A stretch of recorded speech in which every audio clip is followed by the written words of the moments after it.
والعاقبة للمتقين ولا عدوان إلا على الظالمين أشهد أن لا إله إلا الله وحده لا شريك له وأشهد أن محمدا عبده ورسوله لا نبي بعده أما بعد عباد الله معاشر المسلمين والmuslimat, hamba-hamba Allah sekalian yang kami muliakan, adalah sahabat yang mulia bernama Umar ibnul Khattab. Beliau sampai menangis minta kepada salah seorang sahabat Nabi saat Nabi baru meninggal dunia. Dia ikut terus kepada sahabat ini.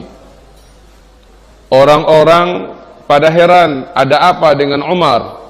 Sejak Rasulullah meninggal, Umar selalu ikut dengan sahabat ini. Kadang-kadang sambil nangis. Ada apa sebenarnya yang terjadi? Ternyata sewaktu Rasulullah akan meninggal dunia, Rasulullah sallallahu alaihi wasallam meninggalkan satu gulungan kertas yang terbuat dari papirus. Di dalamnya tertulis nama-nama orang. Pesan Rasulullah di hadapan Umar bin Khattab kepada sahabat yang ini, kamu ini ada rahasia. Di dalam gulungan ini ada nama-nama orang munafik. Kamu simpan. Tidak boleh kamu umumkan kepada siapapun nama-nama yang ada di dalamnya. Jangan sampai bocor. Kamu baru boleh umumkan kalau salah seorang di antara yang ada namanya di dalam meninggal dunia, baru kamu katakan pada orang banyak bahwa si fulan namanya ada. Maka jangan disolatkan, jangan dimandikan, jangan disolatkan, jangan dikapani dengan cara Islam, dan tak boleh dikuburkan di kuburan orang Islam. Sahabat ini mengambil gulungan wasiat ini dari Rasul. Umar ada. Umar bertanya-tanya di hatinya, saya lebih kuat fisik, saya lebih mampu menjaga wasiat ini, tapi kenapa bukan ke saya Rasul titipkan? Nggak ada orang yang berani macam-macam dengan saya, tapi kenapa bukan ke saya? Jangan-jangan, nah ini Umar ya, jangan-jangan nama saya ada di situ. Setelah Rasulullah meninggal, Umar ikut terus dengan sahabat ini. Sesekali beliau merayu, yuk kita kongsi, saya dampingi engkau, saya jadi bodyguard engkau untuk melindungi isi surat itu. Tapi kasih tahu saya siapa-siapa saja di dalamnya. Sahabat ini berkata, engkau sudah dengar langsung dari Rasulullah. Tidak ada seorang pun yang boleh tahu kecuali saya. Orang hanya tahu setelah ada namanya tertera di dalam dan orang itu meninggal, baru orang banyak boleh tahu. Maaf, hai Umar, saya tidak akan beritahukan kepada engkau. Sampai pada puncaknya Umar sambil menangis berkata kepadanya, kalau begitu, oke, cukup engkau beritahu saya, adakah nama Umar di dalamnya? Itu yang dia mau, Pak. Ada enggak nama Umar di dalamnya? Biar hati ini tenang.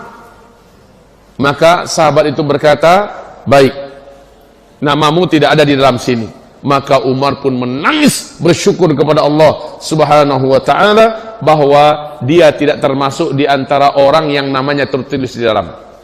Karena pesan Nabi di dalamnya adalah nama-nama orang munafik. Kalau dia meninggal, jangan dimandikan, tidak boleh dikafani, dan jangan disolatkan, apalagi dikuburkan di pekuburan orang Islam. Maknanya apa ini kaum muslimin? Dianggap apa ini? Dianggap dan Allah memang mengharamkan, la tusalli ala ahadin minhum mata abada. Jangan pernah engkau solatkan siapapun orang munafik kalau dia mati selama-lamanya. Sampai hari kiamat kalau ada orang munafik mati, jangan pernah disolatkan. Masalahnya kaum muslimin, kita tidak boleh sembarang menuding-nuding orang, si anu munafik, si anu munafik. Masalahnya konsekuensi hukumnya berat. Syekh Ibnu Qayyim Al-Jauziyah mengumpulkan sifat-sifat orang munafik dalam Al-Quran. Lebih daripada 32 sifat-sifat orang munafik dalam Al-Quran.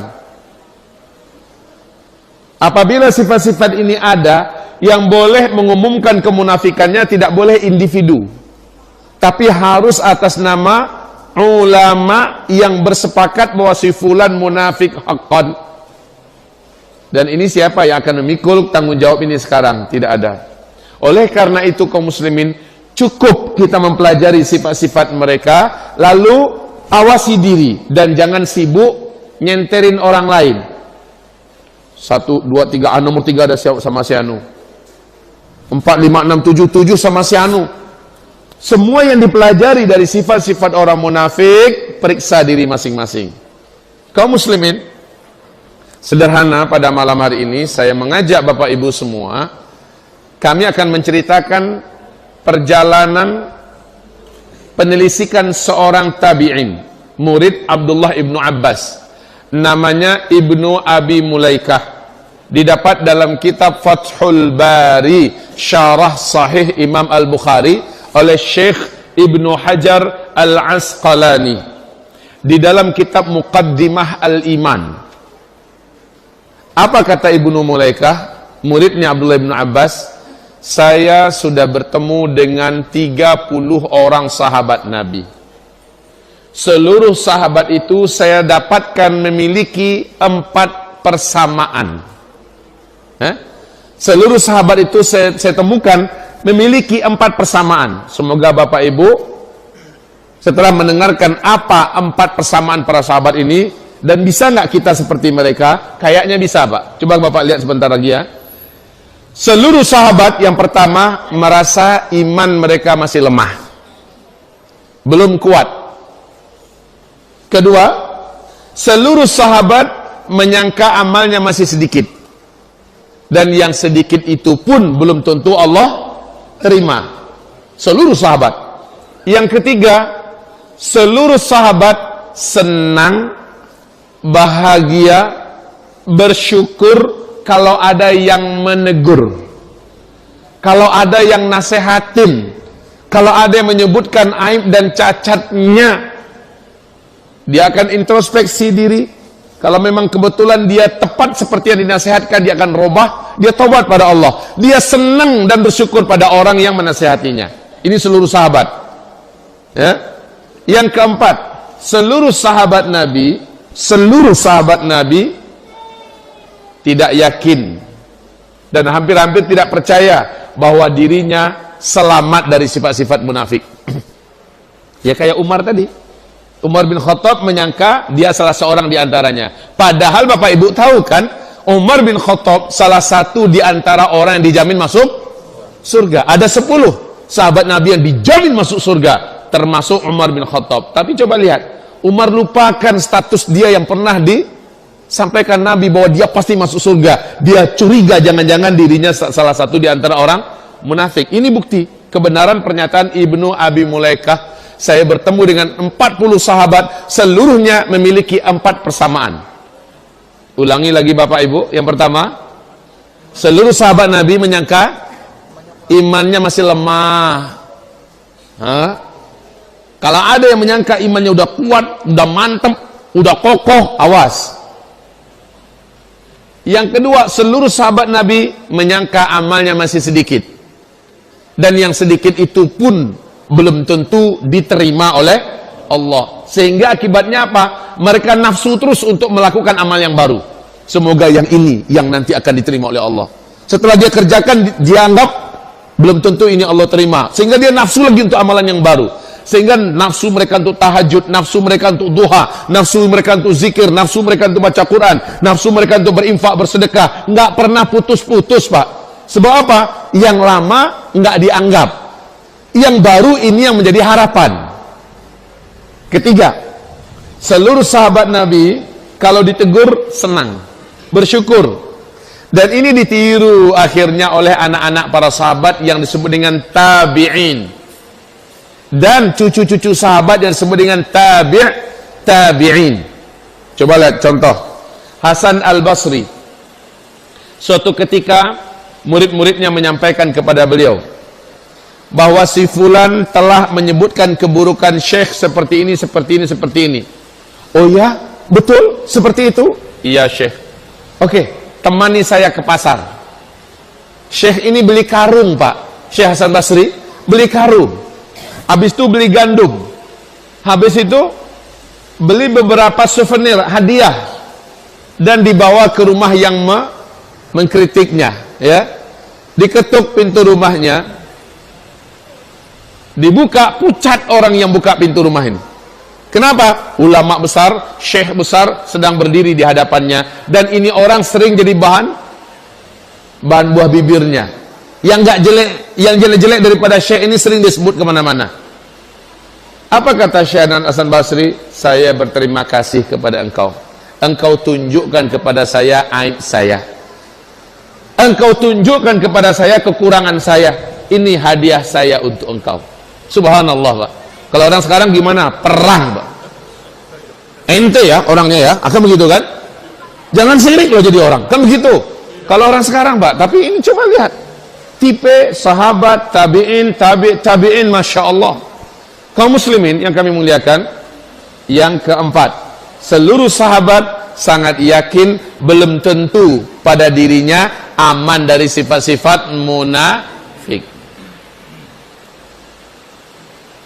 Baik. Dan saya, kata Ibnu Abi Mulaikah berikutnya, saya sudah bertemu dengan orang-orang munafik se-Madinah dan yang di luar Madinah. Saya lihat sifat mereka sama dalam 4 hal. Dan 4 hal ini bertolak belakang 100% seluruhnya dari yang sifat-sifat sahabat. 1. Seluruh orang munafik gembar-gembor kesana kemari dan sangat yakin imannya udah kokoh seperti batu karang di tengah laut. Ini gaya orang munafik loh, Pak. Kalau ada orang yang menyangka imannya kokoh setegar batu karang di tengah laut, awas. Awas. Bukan tipe sahabat, bukan tipe orang beriman yang haqqan. 2. Seluruh orang munafik yang dijumpai oleh Ibnu Abi Mulaikah menyangka amalnya udah banyak, dan amalan itu Allah terima, nanti dia berat timbangan amal solehnya di hari kiamat, dan dia yakin sangat bahwa dia pasti masuk surga. Waduh, ini orang munafik. Sehingga Allah membongkar hakikat mereka dalam Al-Quran. Kalau nanti ada hari kiamat dan ada surga neraka, kami pasti masuk surga, kata mereka. Pede amat, Pak. Ya. Nah, orang macam ini berdampak loh, Pak. Nganggap amalnya yang lalu itu udah banyak, kemudian semuanya Allah terima, akibatnya bukaan kesempatan amal baru nggak semangat, betul nggak? Yang lama aja belum tentu habis, kan begitu. Saya udah bangun masjid di Anu, padahal baru bantu tempat wudhunya doang, udah gembar-gembor sana sini. Padahal baru bantu kubahnya doang, itu pun diiklankan seprovinsi. Nah, dia baru haji, entah ngapain dia beri tanah suci sana, pokoknya dia pulang udah bergelar Pak Haji, seolah-olah itu udah garansi masuk surga. Afwan ini kaum muslimin, ya. Orang munafik yang ditemui oleh Ibnu Abi Mulaikah menyangka amalnya ada banyak, dan yang mereka sangka itu sudah diterima semuanya oleh Allah Subhanahu wa taala. Utsman bin Affan radhiyallahu anhu berkata, salah satu ciri orang yang merugi dunia akhirat adalah orang yadhkuru hasanatihil madiyah. Dia mengingat-ingat kebaikan-kebaikan masa lalu yang pernah dia buat. Wala yadri aqubilat amruddat. Dan dia nggak tahu apakah amalan itu Allah terima atau Allah tolak. Dia kan nggak tahu. Emang pernah datang malaikat kepada kita, congratulations for you my brother. Hah? Selamat, amalan-amalan ente semuanya diterima oleh Allah. Kan nggak pernah datang malaikat pencatat amal, kan beritahu kepada kita. Tapi orang munafik kayak pede amat bahwa sesungguhnya amalnya Allah terima semua. Nah, maaf nih, Allah membongkar hakikat amalan orang munafik. Rata-rata mereka kalau beramal itu riya. Orang munafik rata-rata kalau beramal itu kalau nggak akan dipublikasikan, dia nggak akan berselera untuk beramal. Kurban, dia pengen bagaimana kurban dia itu dipublikasikan. Kalau dia nyumbang untuk masjid, mau berapa dia nyumbang harus dipublikasikan, nama dia harus besar. Kalau perlu pakai radio, pakai koran setempat. idza qamu ila sholati qamu kusala yura'una nas. Mereka sering ria kepada manusia. Ini gaya amal orang munafik. Lihat aja Pak, orang yang kalau sholatnya sendirian pak puk pak puk pak puk pak puk pak. Tapi kalau sholatnya di depan orang, Allah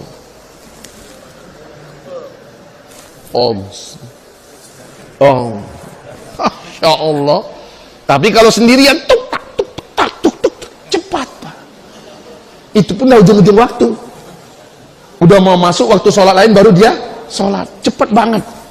Idza qamu ila sholat qamu kusala. Kalau mereka mau sholat pasti malas-malasan. Berjemaah tuh alergi.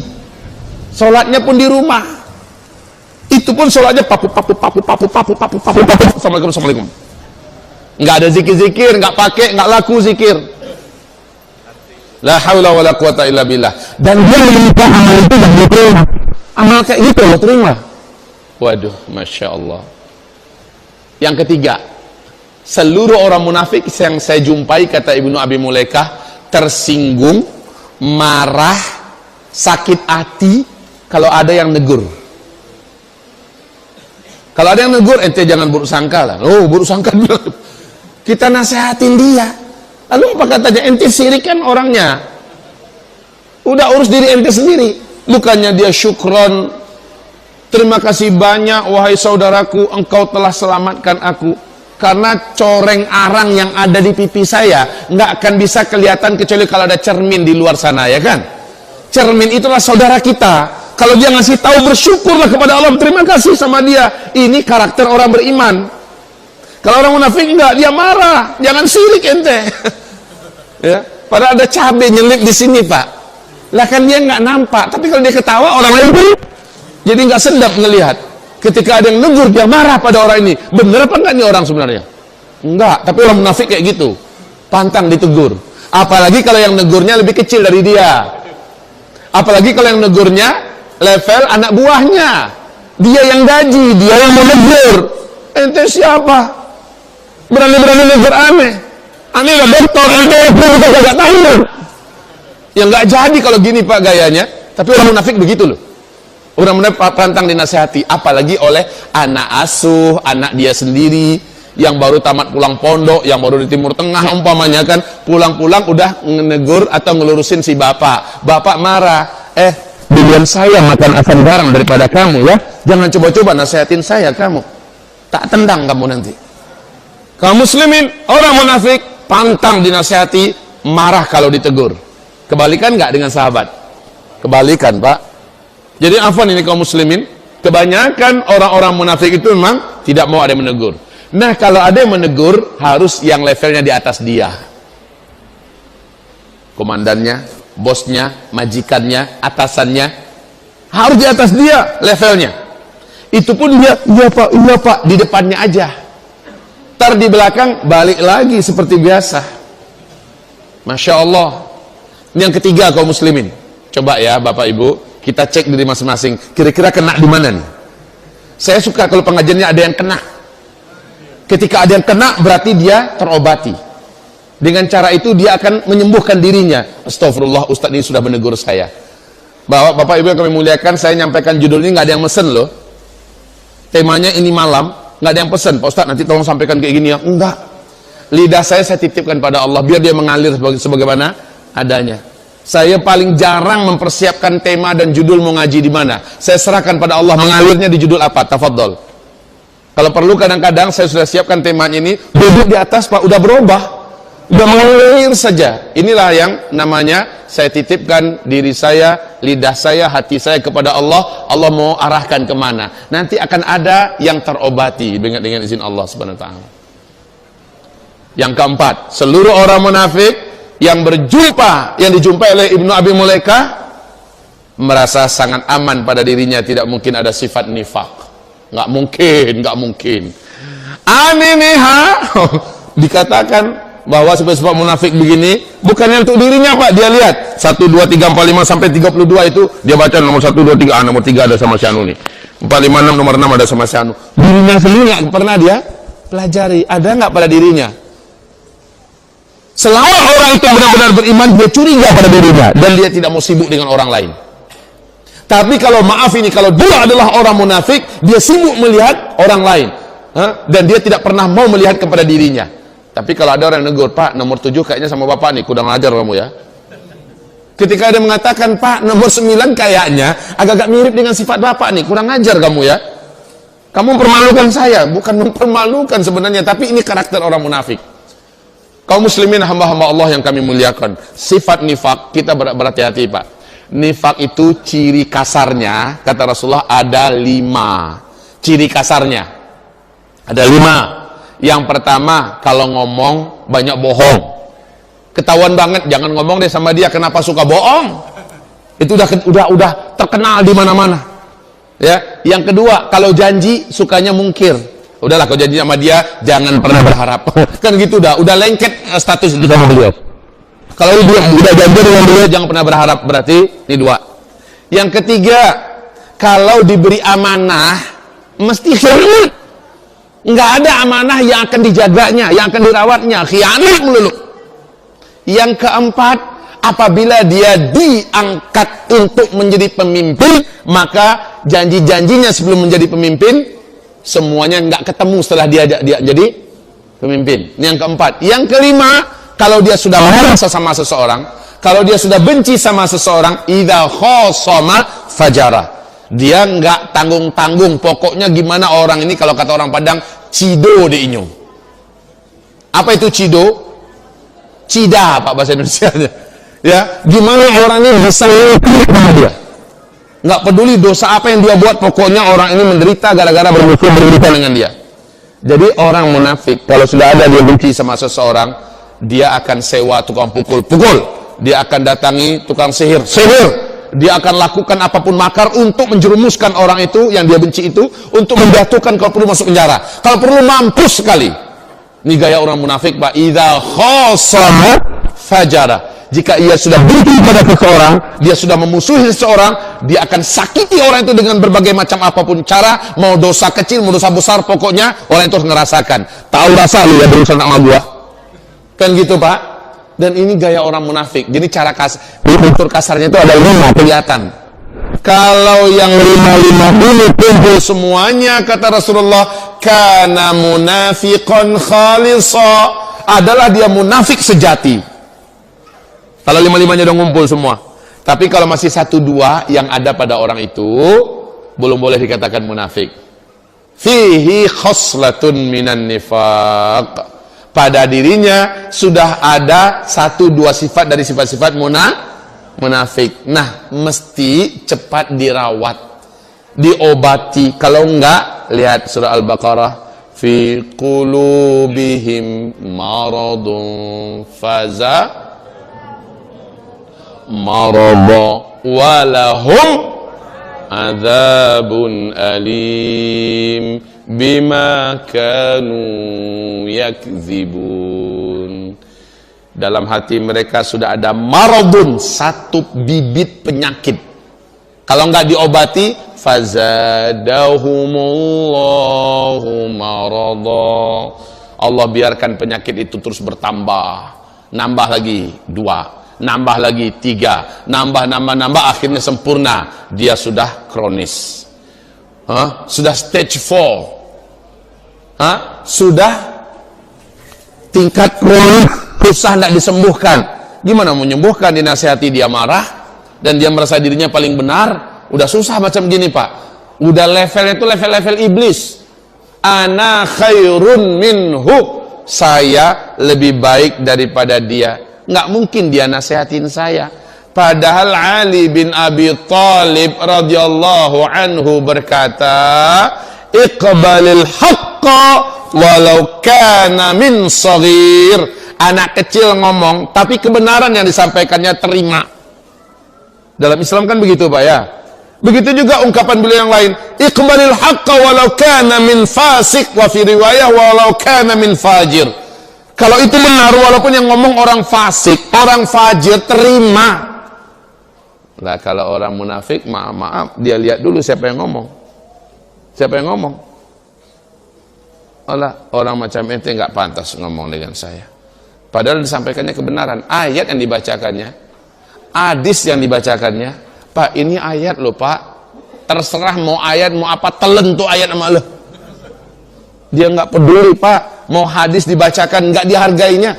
Padahal wajibnya dia memuliakan ayat, dia memuliakan hadis. Terserah ya siapa yang menyampaikan. Maaf ini Bapak Ibu, cara berpikir kita yang sahih, yang benar. Maaf, telur bebek, telur ayam, itu telur nggak? Kita makan nggak? Kita kan nggak perlu kulitnya kan? Isinya steril. Kita rebus, telur rebus. Kita goreng, telur dadar. Ya, kita aduk dengan adonan ini jadi kue. Ya kan? Dari telur loh. Kita terima telurnya. Jangan pernah mikir dari mana nih telur keluar. Dari mana keluarnya? Dari mulut bebek, mulut ayam, atau dari pantatnya? Dari pantatnya, ya kan? Lah pantatnya itu tempat keluar apa biasanya Pak? Halas, jelas. Keluar, bulat, putih. Karena telur kita ambil dan ditinggalkan pantatnya, betul nggak? Begitu pada hakikatnya kebenaran, selama itu benar, yang disampaikan benar, terima walaupun yang ngomongnya nggak benar. Prinsipnya kan begitu. Halas, kaum muslimin. Tapi orang munafik, maaf ya, dia terlalu sok suci, maunya yang ngomong tuh yang kayak malaikat dah, pokoknya nggak ada apa-apa. Maunya yang ngomong tuh persis seperti idealisme yang ada dalam pikirannya. Kalau ngarapin gitu seperti itu, ulama mana di dunia ini yang suci?